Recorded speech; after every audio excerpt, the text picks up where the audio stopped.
Ayun no. Good morning mga kaibigan. At syempre, ngayon ay Tuesday, second day of the week na natin mga kaibigan. At ngayon second day ko na dadalhin itong motor sa trabaho. Kasi kahapon ako nag-start, Monday.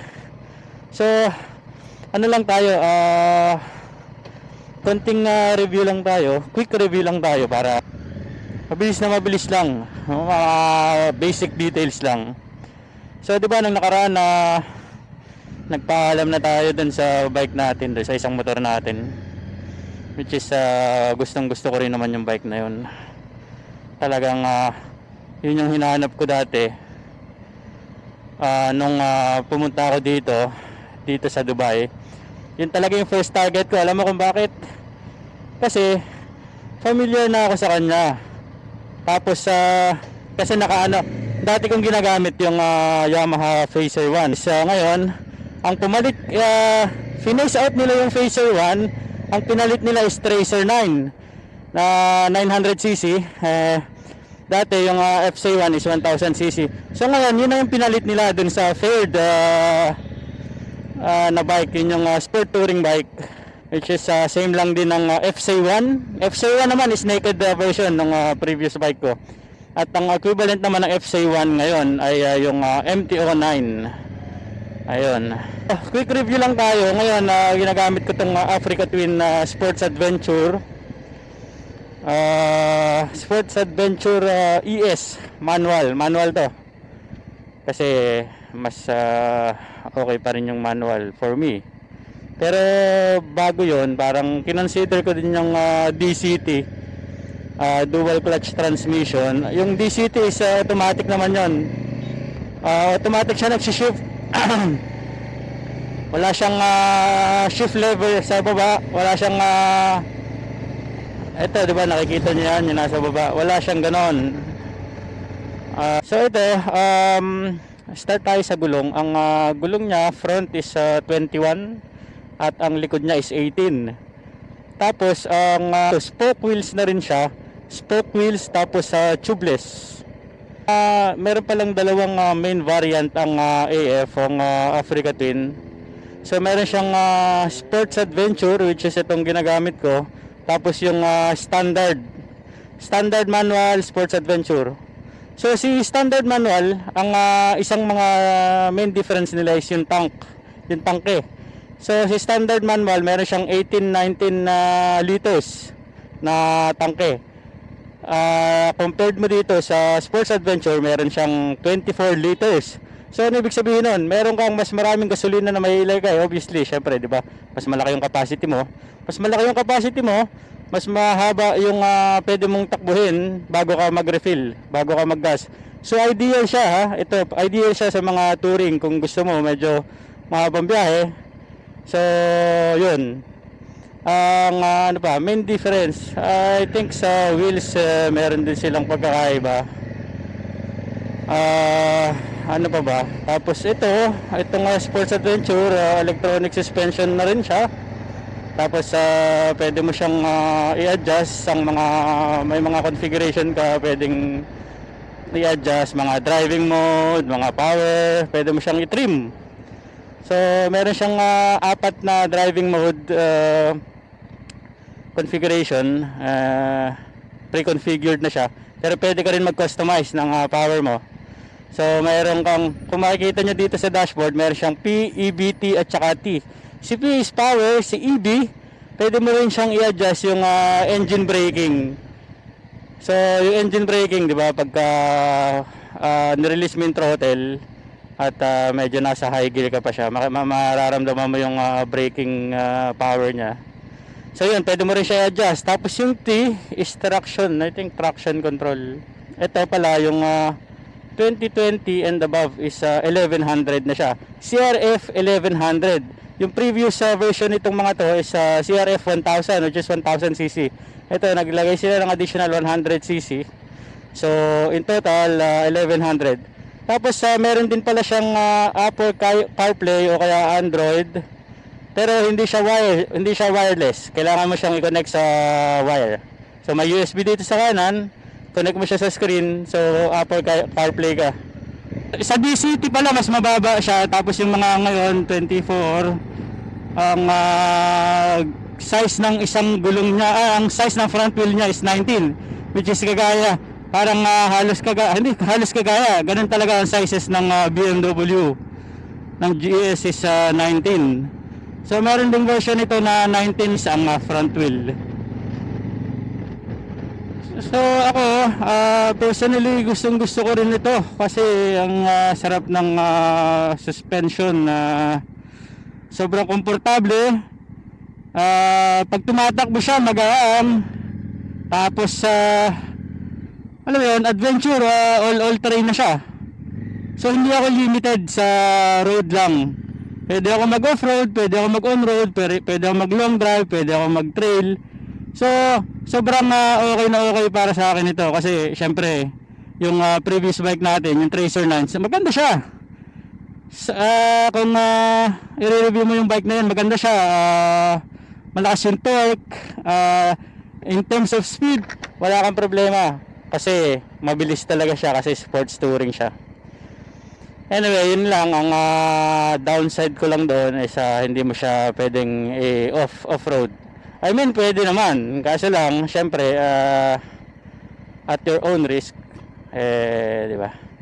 Anyway, wala namang posible kahit anong gamitin mong bike is pwede yan. Pero yung design na talagang pang off-road or pang adventure, ito na yun. Magaan, hindi siya gaanong kalaki, hindi siya sobrang bulky, di ba? Tapos pag tumatakbo na siya, ang gaan na niya, ayan o. Akala mo naka CRF 450, CRF 250 ka lang, di ba? Ayun yung isa sa mga gusto ko dito. Sa 2 days, sa 3 days na ginagamit ko yung mga napapansin ko sa kanya. Ano pa ba? Tapos yung color niya, gusto ko yung kulay niya. Yun lang. Ano pa? Mamaya ipapakita ko sa inyo yung ito pakita ko sa inyo. Montage muna tayo, montage. Okay, para makita niyo naman, di ba?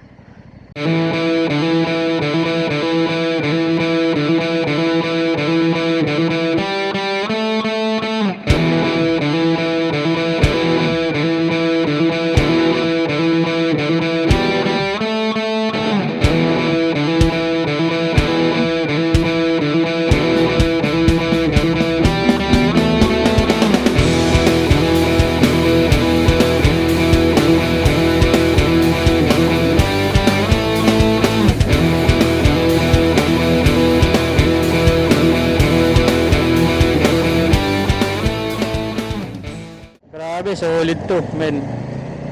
Enjoy na enjoy ako dito. Sarap pa. Yung power talaga niya, sobrang grabe. Pero sa off-road, tingnan natin, malaman natin kung siguro kaya naman natin to. Sa una talaga, medyo parang na-intimidate ako doon sa size niya, sa taas niya. Pero after 1 day, after 2 days, siyempre, papakiramdaman mo lang. In-adjust ko pala yung preload ng rear suspension ko sa pinakamalambot para syempre pag sumakay ako bumababa pa siya. Ayun o, yung pa ako nakaganyan, pero pagka isang side lang, ayan, medyo kalahati, pwede ko na maibaba, even full, kaya ko na maibaba. Pagka dalawa, ganyan, tip 2 ako, hindi siya ganun kahirap i-balance. So lahat naman ng bike ganun. Try natin, pakita ko sa inyo yung suspension nya kung paano. Napakaganda ng suspension nito, guys. Sabi ko sa inyo, sobrang solid nito, men. Pakita natin yung performance ng suspension ni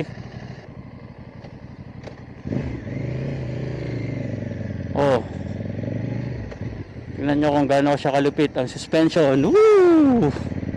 Solid, di ba?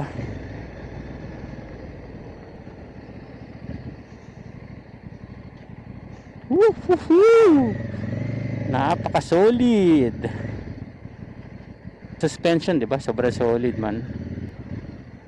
Sobrang komportable ako dito, sobrang saya ako dito. Kumbaga,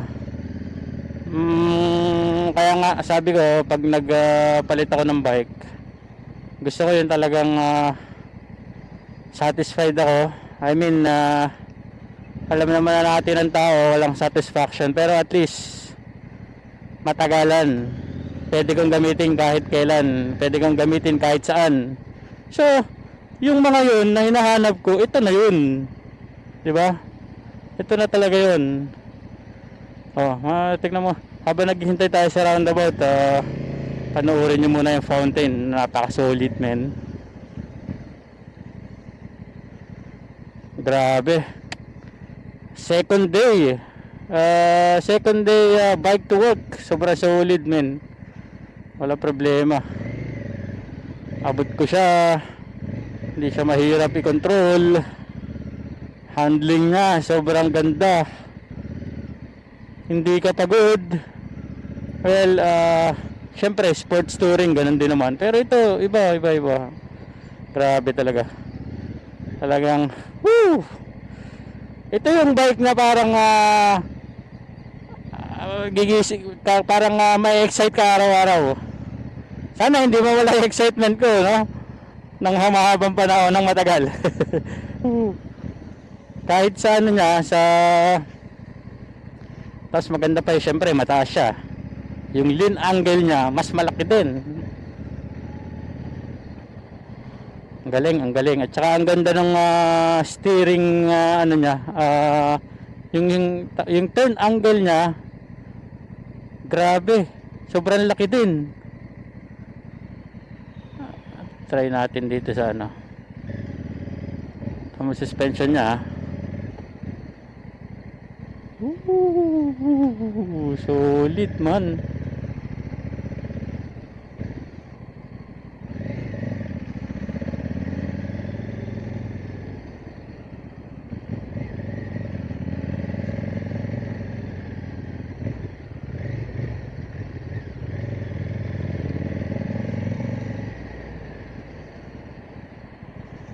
Solid na solid talaga, guys. Napaka solid, men. Yan na power, kung power talaga walang problema, ibibigay sa'yo. Nasa iyo na lang kung paano mo i-handle yung power nya. Anyway, regulate mo lang, kayang kaya mo yan.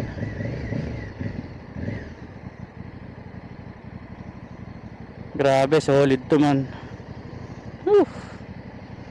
Hindi ka bibitinin ito, wala kang po problemahin dito. Sobrang solid. So paano ba yan, guys? Kita-kits na lang ulit tayo sa mga next adventure natin.